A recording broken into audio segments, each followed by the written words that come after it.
L'explosion des plateformes numériques a favorisé l'émergence de diverses infractions en ligne telles que l'atteinte à l'honneur, à l'image et la diffamation. Cette forme d'infraction cybercriminelle qui touche à la fois les individus et les entreprises.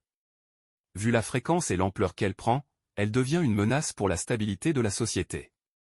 Cette infraction en ligne peut se présenter sous forme de commentaires, d'articles et des vidéos diffamatoires sur les réseaux sociaux. Que le fait soit avéré ou pas, il faut retenir que les réseaux sociaux ne sont pas le lieu à utiliser pour régler ses comptes avec une personne physique ou morale. Il existe des voies et moyens appropriés pour remédier à un problème. AYK à travers son histoire, nous donnera plus d'informations. Depuis la rentrée universitaire 2023 à 2024, une université de la place fait l'objet de diffamation sur Internet par des étudiants.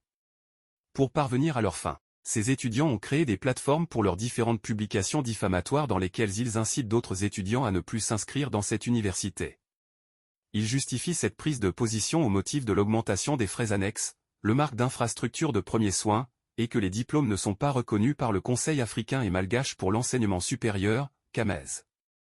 AYK affirme qu'il n'existe pas de bibliothèque physique et mentionne une absence de doyens dans les différentes facultés et bien d'autres. Ces publications ont occasionné plusieurs départs d'étudiants impliquant une perte financière à hauteur de 257 201 000 francs CFA. Face à cette situation, les administrateurs de l'université ont saisi la plateforme de lutte contre la cybercriminalité, PLCC, par une plainte.